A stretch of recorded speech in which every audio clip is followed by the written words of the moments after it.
बिस्मिल्लाहिर्रहमानिर्रहीम। अस्सलाम वालेकुम नाज़रीन, आप यूट्यूब चैनल देख रहे हैं। मैं इमरान खान हूँ। सबसे बड़ी बात ये हो रही है, दो बहुत बड़ी खबरें इस्लामाबाद में इस वक्त। एक खबर तो ये है कि क्या पाकिस्तान तहरीक इंसाफ और इस्टेब्लिशमेंट के बीच में कोई खिचड़ी पक रही है, क्या इन दोनों के बीच में कोई बातचीत हो रही है, क्या इस्टेब्लिशमेंट की जानिब से पाकिस्तान तहरीक इंसाफ से कुछ दरख्वास्तें की गई हैं, दूसरी जानिब से क्या पाकिस्तान तहरीक इंसाफ की जानिब से इस्टेब्लिशमेंट के साथ कोई बातचीत आगे बढ़ पाई है। मैं आपके सामने एक सिनेरियो और सिचुएशन रख दूंगा फैक्ट्स के साथ, आपको आइडिया हो जाएगा कि इस वक्त तक क्या बातचीत हुई और वो किस लेवल पे है। नंबर एक। नंबर दो, इस्लामाबाद में दो खबरें बहुत इंपॉर्टेंट चल रही हैं। मैं दो खबरों के बारे में आपको बात की, एक तो ये वाली और दूसरी ये है कि हुकूमत एक कानून साजी करना चाहती है, आइन के अंदर एक तरमीम करना चाहती है और उसमें इस्टेब्लिशमेंट उसकी मदद भी कर रही है। वो तरमीम ये है कि अदलिया के हवाले से कुछ चीज़ों को हमेशा के लिए तब्दील कर दिया जाए। एक तो ये कि रिटायरमेंट की उम्र को बढ़ा दिया जाए ताकि कादी फ़ायद ईसा साहब की एक्सटेंशन हो सके। लेकिन यहाँ एक मामला और है, और वो मामला ये है कि कुछ पाकिस्तान मुस्लिम लीग नून की हुकूमत के जो इत्तेहादी हैं वो भी मेरी इत्तला के मुताबिक कादी फ़ायद ईसा साहब को पसंद नहीं करते और उन्हें लगता है कि कादी फ़ायद ईसा साहब अब एक बर्डन है। जितनी उन्होंने अदलिया की बदनामी की है, इससे ज़्यादा और होगी, तो हमें ये वोट नहीं डालना चाहिए। और कादी फ़ायद ईसा साहब को अगर एक्सटेंशन देते भी हैं तो उसका फ़ायदा सिर्फ और सिर्फ नवाज शरीफ साहब को होगा, जबकि कादी फ़ायद ईसा साहब एक ऐसी तलवार बन चुके हैं कि जो नवाज शरीफ के अलावा किसी का भी सर काट सकती है। यानी वो नवाज शरीफ साहब के हाथ में रहते हैं, उनकी मुट्ठी में रहते हैं, ऐसा दिखाई देता है। यानी उन्होंने आज तक जितने भी फैसले दिए वो ज़्यादातर मियाँ साहब को फेवर करते हैं। वो फैसले आप किसी भी रिपोर्टर से पूछें, किसी भी जर्नलिस्ट से पूछें, ये मैं अपने से आपको बात नहीं कर रहा, बेशुमार जर्नलिस्ट हैं जिनसे आप पूछें वो कहेंगे जी कादी साहब के फैसले फेवर करते हैं नवाज शरीफ साहब को और खिलाफ जाते हैं इमरान खान साहब के। लेकिन नवाज शरीफ साहब की कादी साहब के साथ जो हमायत है या नवाज शरीफ साहब का उनके ऊपर जो एतमाद है, वो बहुत सारे जो नवाज शरीफ साहब की इस हुकूमत के हमायती लोग हैं उनको भी खुटकता है। इवन मुझे ये कहा गया कि अब ये फैसला पावर कॉरिडोर्स में हो चुका है। मुझे बताया एक दो दोस्तों ने कि मंसूर अली शाह साहब अगले चीफ जस्टिस होंगे या कादी साहब के अलावा कोई और ऑप्शन जो है जो आ रही है उस पर। अच्छा, दूसरा उसमें एक और भी चीज़ है जिस पे गौर किया जा रहा है कि कादी साहब के बाद दो जजेस को कम से कम स्किप कर दिया जाए, मंसूर अली शाह साहब को और जस्टिस मुनीब अख्तर साहब को। और रीज़न ये है कि हुकूमत उस तरह के जज को लाना चाहती है जो अगर कादी फ़ायद ईसा साहब जैसे ना भी हो तो फिर भी हुकूमत को फेवर करते रहें, क्योंकि ये हुकूमत जो है वो एक तिनकों के घर के अंदर रहती है। किसी वक्त भी ज़रा सा झटका आएगा तो सब कुछ बिखर जाएगा, कुछ भी इनके काबू में नहीं रहेगा। इनके पास जितनी भी सीटें हैं उनमें से 70% सीटें वो हैं जो इन्होंने धांधली के साथ छीनी हुई है और ये मामला ट्रिब्यूनल्स के अंदर चल रहे हैं। फाफिन की रिपोर्ट भी आ चुकी है, इससे पहले आपको पतन की रिपोर्ट आपने पढ़ी। अब जब फाफिन की रिपोर्ट आई, उसने इलेक्शन कमीशन के और 2024 के इलेक्शन का पूरा चट्टा कट्टा खोल कर रख दिया है। पाकिस्तान तहरीक इंसाफ ने बहुत बड़े पैमाने पर चैलेंज की हुई है सीटें, सूबाई असम्बलियों की भी और कौमी असम्बली की भी। अब इन नशस्तों के ऊपर जैसे ही सही मानों में इलेक्शन ट्रिब्यूनल्स अपना काम शुरू करेंगे तो ये सीटें फारिग होना शुरू हो जाएंगी और ये सीटें मिलेंगी पाकिस्तान तहरीक इंसाफ को। अब अगर कादी साहब हैं तब तक ये मामला दबा हुआ है, कादी साहब नहीं है तो ये मामला नहीं दब सकता।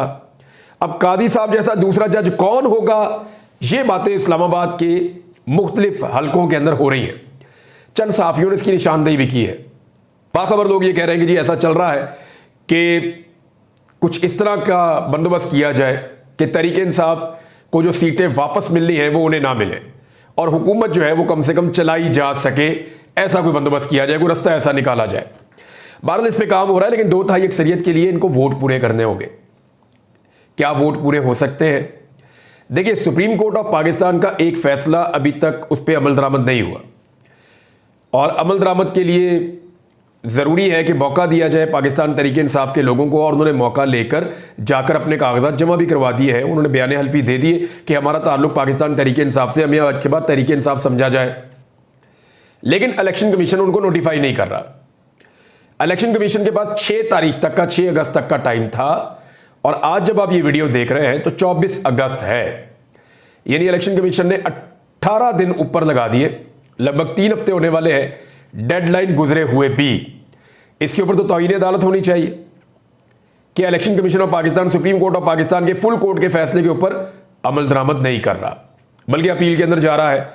अभी तफसीली फैसला नहीं आया और वो पहले ही अपील के अंदर जा रहे हैं, लिहाजा उनको फैसले के ऊपर अमल दरामद करना चाहिए था। सुप्रीम कोर्ट ने कहा था कोई प्रॉब्लम होगी तो आप हमें बताएंगे, हम आपको गाइडलाइन भी फराहम कर देंगे। अच्छा, ये तो हो गया हुकूमत क्या सोच रही है और वो क्या करना चाहती है कि किसी तरह नंबर पूरे किए जाएं और 2/3 अक्सरियत के जरिए से आईन में तरमीम कर दी जाए। अब पाकिस्तान तहरीक इंसाफ के बंदों को दबाया जा रहा है, जोर लगाया जा रहा है, बाजू मरोड़ा जा रहा है कि कुछ ना कुछ करके इनके वोट हमें मिल जाए। फजलुर रहमान साहब के साथ भी कहानी डाली जा रही है, बाकी लोगों के साथ भी, कि कुछ करके अपने वोट पूरे करें और वोट पूरे करने के बाद आईनी तरमीम कर दें। अब एक चीज और है, वो ये है, जो दूसरी चीज है कि एस्टेब्लिशमेंट और पाकिस्तान तहरीक इंसाफ के मुज़ाकरात। तो मैं आपके सामने कुछ हकायक रखता हूं। तो जो पाकिस्तान तहरीक इंसाफ की तैयारी थी लॉन्ग मार्च के हवाले से, मैंने आपको पहले बताया था कि लॉन्ग मार्च इस्लामाबाद पहुंचेगा और जाके अपना जलसा करेगा और वापस आ जाएगा खैबर पख्तूनख्वा से।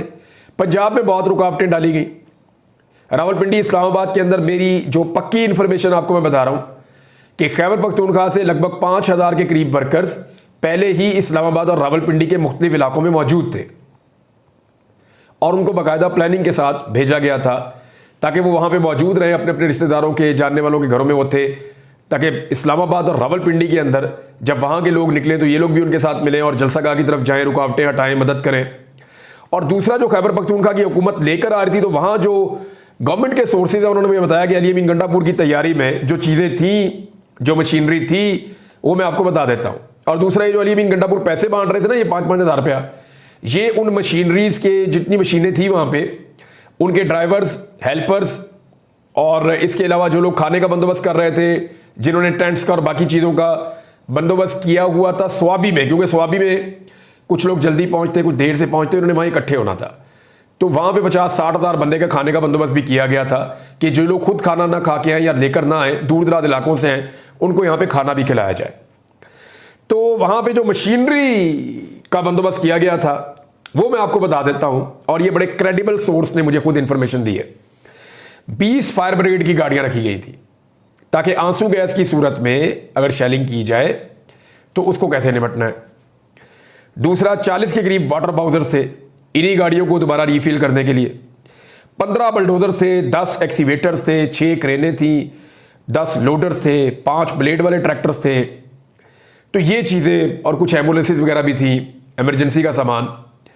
तो ये चीज़ें लेकर खैबर पख्तूनख्वा की हुकूमत ने बंदोबस्त कर रखा था, उनकी पाकिस्तान तहरीक इंसाफ के लोगों ने, और वो इस मशीनरी के साथ, अभी प्राइवेट कॉन्ट्रैक्टर्स की बेशुमार मशीनें होती हैं, तो उन्होंने बंदोबस्त किया हुआ था कि ये मशीनें हमारे साथ जाएंगी। अब इतनी बड़ी, इतनी हैवी मशीनरी की मौजूदगी में आप फिर रास्ता नहीं रोक सकते, और ये पहले भी कभी नहीं रोक सके। इमरान खान साहब के पास में 4 मशीनें भी नहीं होती थी टोटल मिला के, वो फिर भी पहुंच जाते थे इस्लामाबाद। तो इतनी हैवी मशीनरी में तो रास्ता रोकना मुमकिन ही नहीं था, ये नामुमकिन था।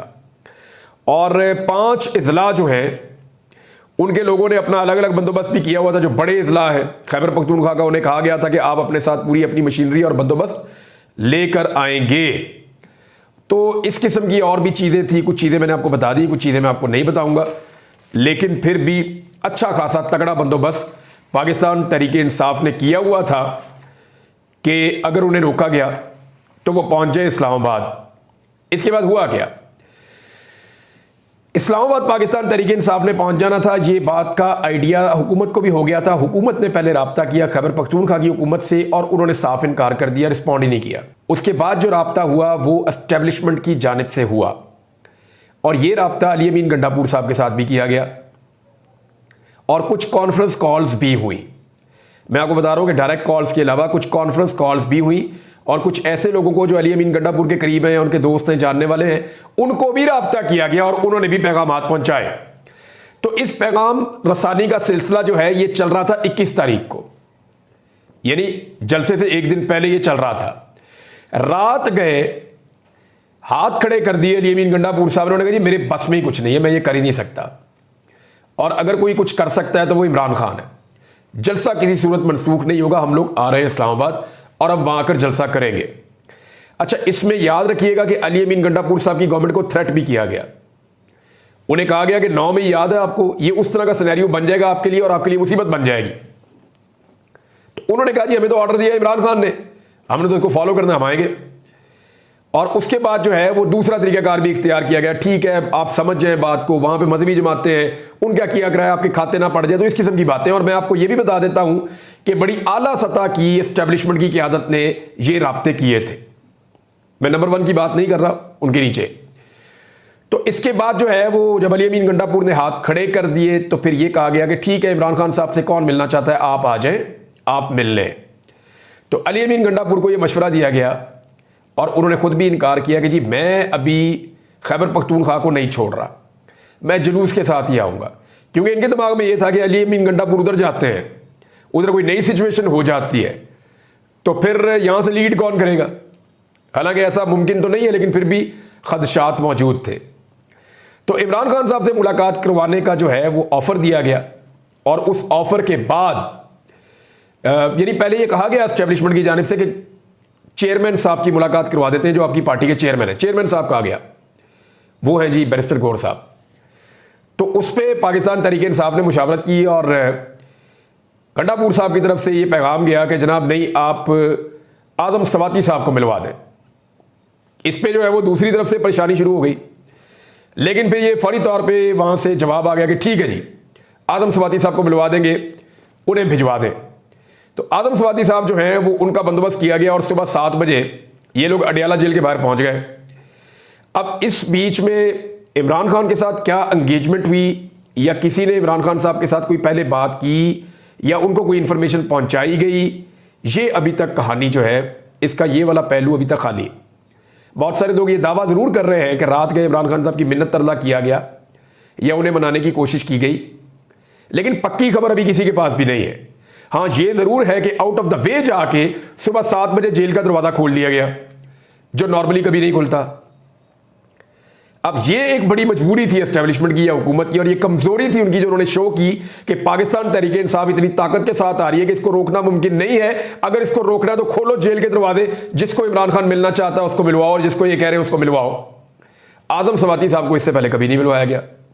फिर इमरान खान साहब से आदम सवाती साहब की मुलाकात करवाई गई। आदम सवाती ने, यानी जिन लोगों की आदम सवाती साहब से बात हुई है, मैंने सारी इंफॉर्मेशन लेने की कोशिश की है, तो उन्हें भी इस बात का पता नहीं है या इमरान खान साहब ने उनसे तस्करा नहीं किया कि इमरान खान साहब से पहले कोई बातचीत किसी की हुई है या नहीं हुई।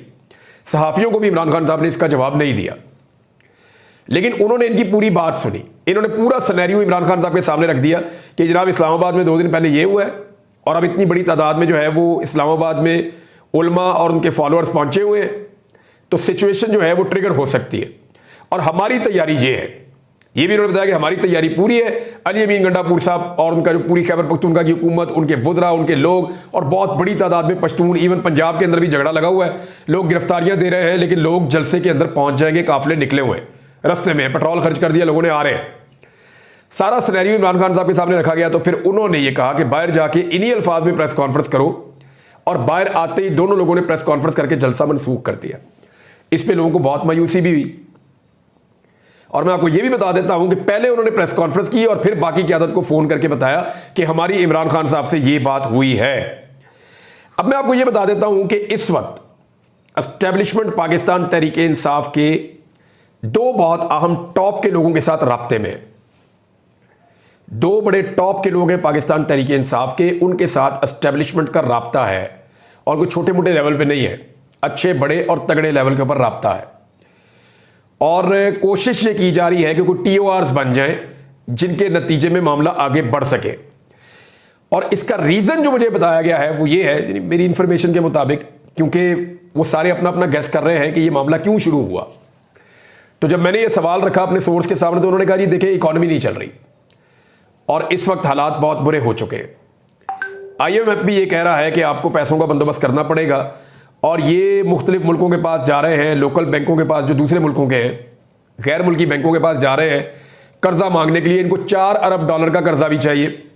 फिर अगर IMF भी इनको पैसा देती है तो वो पैसा ये कैसे इस्तेमाल करते हैं वो भी तय IMF ने करना है। तो इकानमी को बहुत बड़ा डिप लग गया है। पाकिस्तान छोड़कर जा रहे, मायूसी खत्म ही नहीं हो पा रही। सिचुएशन इतनी बुरी है कि पूरे निज़ाम के हाथ पांव फूल गए हैं। हुकूमत जो है वो शो ऑफ कर रही है कि पता नहीं हम क्या कर देंगे, 2 महीने बाद हालात बहुत अच्छे हो जाएंगे। ये बातें वो कर रहे हैं, क्यों कर रहे हैं वो मैं आपको बाद में बताता हूं।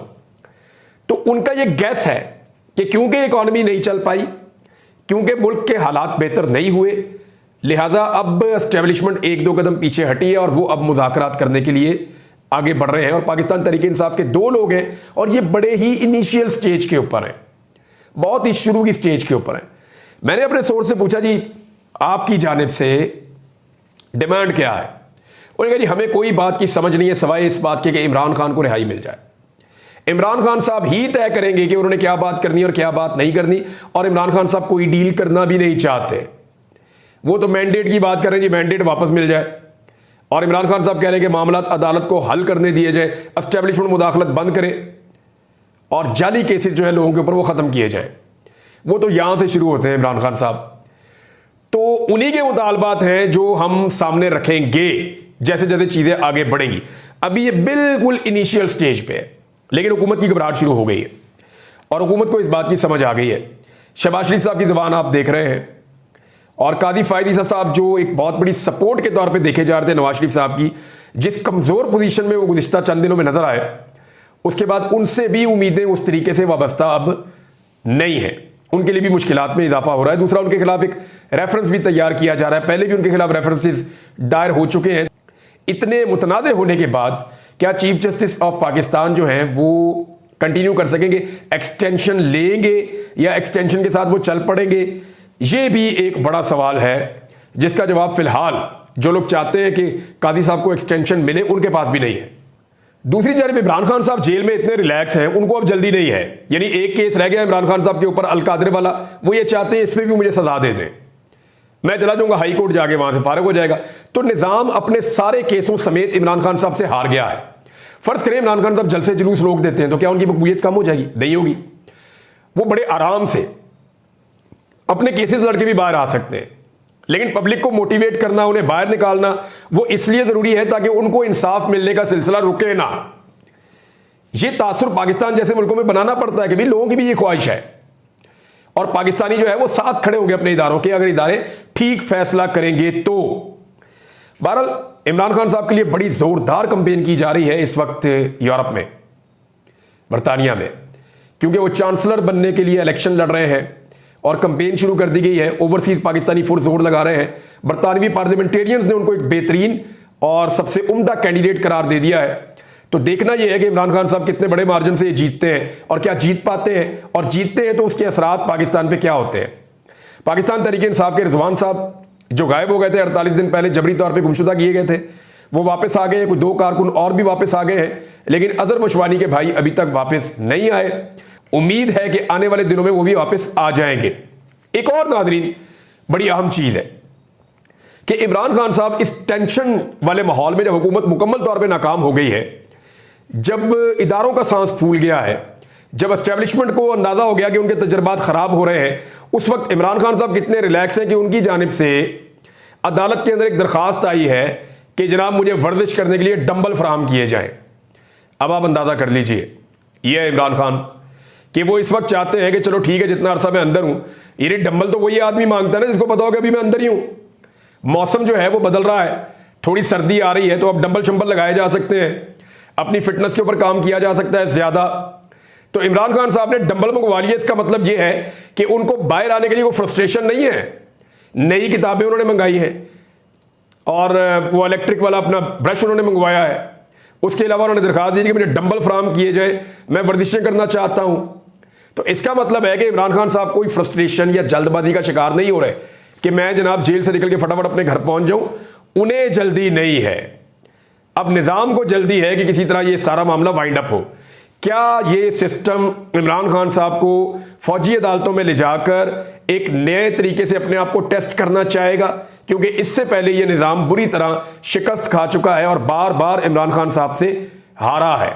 एक चीज छोटी सी आर्या मकबूल जान साहब के बारे में बताऊं कि जो उनके ऊपर सबसे बड़ा एलिगेशन था ना, वो ये था कि कादी साहब के फैसले के ऊपर उन्होंने तनकीद की जिससे जो है वो इंतशार हो सकता है।